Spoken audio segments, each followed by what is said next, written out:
नमस्कार, आप देख रहे हैं न्यूज 18। मैं हूं आपके साथ मेनका चौधरी और सबसे पहले खबर आ रही है मैनपुरी से, जहां पर एक नाबालिग लड़की को जिंदा जलाने का मामला सामने आया। पुलिस ने 24 घंटे के भीतर ही आरोपी को गिरफ्तार कर लिया है। छेड़छाड़ का विरोध करने पर नाबालिग को जिंदा जला दिया था। मिट्टी का तेल डालकर आग लगा दी थी बदमाश ने। इलाज के दौरान लड़की की मौत हो गई। मामला मैनपुरी की नगर कोतवाली थाना के नगला पजावा गांव है, जहां पर मामले की गंभीरता को देखते हुए एसएसपी ने आरोपी की गिरफ्तारी के लिए 3 टीम गठित की थी और 24 घंटे के अंदर ही आरोपी को गिरफ्तार कर लिया गया है।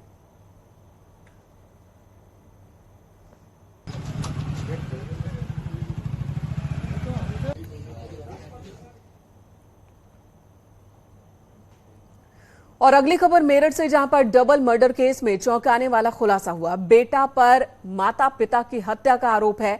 दोस्त के साथ डबल मर्डर की वारदात को उसने अंजाम दिया। पुलिस ने दोनों आरोपियों को गिरफ्तार कर लिया है। माता पिता के बीच विवाद और मारपीट से नाराज था आरोपी बेटा, जिसके बाद उसने अपने माता पिता को ही मौत की नींद सुला दिया। थाना नौचंदी क्षेत्र के शास्त्री नगर इलाके में दंपति की हत्या हुई थी। जब पुलिस ने इस मामले की तफ्तीश शुरू की तो पता चला कि पिता और मां की हत्या बेटे ने ही की थी, क्योंकि रोज रोज की कलह से वो परेशान हो गया था। अपने दोस्त के साथ मिलकर इसने इस वारदात को अंजाम दिया।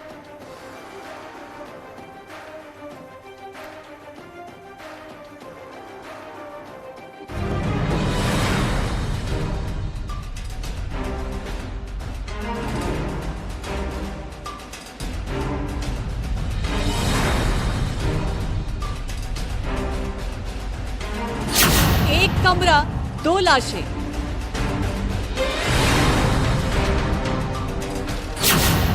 एक परिवार, 4 सदस्य, 2 कत्ल।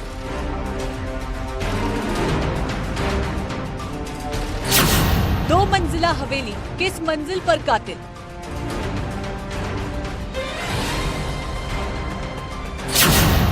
वक्त सुबह 7:15 पर। जगह नौचंदी, मेरठ। सुबह के वक्त जब प्रमोद के कमरे का दरवाजा खोला गया तो बेड पर लहूलुहान 2 लाशें पड़ी थी। मरने वालों में एक खुद प्रमोद था और दूसरा उसकी पत्नी ममता। घर के अंदर लाशें देखकर उन्हें जगाने गए लोगों की मानो चीख निकल पड़ी। डबल मर्डर की खबर पल भर में शहर भर में फैल गई। लोगों की भीड़ उमड़ पड़ी। हर कोई हैरान था कि प्रमोद को मौत की नींद भला कौन सुला सकता है। मेरठ में घर के अंदर पति पत्नी की हत्या का सनसनीखेज मामला सामने आया है। मंगलवार सुबह खून से लथपथ दोनों की लाश कमरे में बेड पर पड़ी थी। शवों पर मिले निशान से पता चलता है कि धारदार हथियार से हमला किया गया। जो सुबह इनके जो बेटे गुड़गांव में रहते हैं उनका फ़ोन के पड़ोस में आया कि इनके जो माता पिता हैं वो फ़ोन नहीं उठा रहे हैं, और जो पड़ोसी व्यक्ति हैं वो इनके घर में आए। उन्होंने दरवाज़ा खटखटाया तो जो महिला है नीचे रहती है, उन्होंने दरवाज़ा खोला और उसके बाद ही ऊपर जाके देखा तो जो दंपत्ति हैं उनका जो शव है वो बेड पे पड़ा हुआ था। 50 साल के प्रमोद नौचंदी इलाके के सेक्टर 6 में पत्नी और माता पिता के साथ रहते थे। प्रमोद साहिबाबाद की लोहा फैक्ट्री में काम करते थे। उनकी पत्नी ममता बीडे स्कूल में टीचर थी। घर के नीचे ग्राउंड फ्लोर पर प्रमोद के माता पिता रहते हैं। ऊपर की मंजिल में प्रमोद अपनी पत्नी के साथ रहते थे। सवाल ये भी है कि कातिल ग्राउंड फ्लोर से होते हुए पहली मंजिल तक गया तो घर में मौजूद बुजुर्ग माता पिता को भनक कैसे नहीं लगी। ऐसा लग रहा है कि किसी ने धारदार हथियार से उनकी हत्या की है, और जो हत्या के जो कारण है और उसका जो कारण है, आसपास सीसीटीवी फुटेजेस भी कुछ हमें मिली है, उसका भी अभी विश्लेषण किया जा रहा है, जिससे कि घर में कौन आया कौन गया उसका पता चल सके। और इसमें मृतक के परिजनों से तहरीर लेकर मुकदमा पंजीकृत कर पोस्टमार्टम की कार्रवाई भी कराई जा रही है। पुलिस ने जब क्राइम सीन की जाँच शुरू की तो कमरे का सामान अस्त व्यस्त नहीं था। नीचे खड़ी स्कूटी गायब थी। घर का मेन गेट बंद था। ऊपर की मंजिल के सभी दरवाजे खुले थे।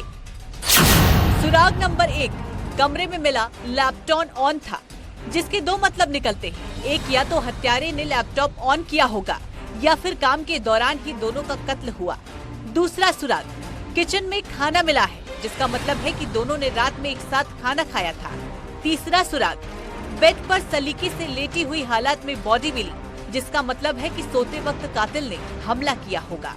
चौथा सुराग, घर में कोई लूटपाट नहीं हुई, जिसका ये मतलब है कि कातिल जान पहचान का रहा होगा या फिर किसी रंजिश में कत्ल को अंजाम दिया होगा।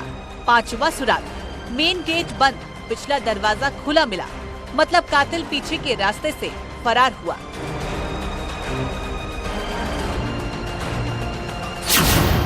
पुलिस टीम को अंदेशा है कि मारने से पहले परिवार के खाने में नशीली दवा मिलाई गई होगी।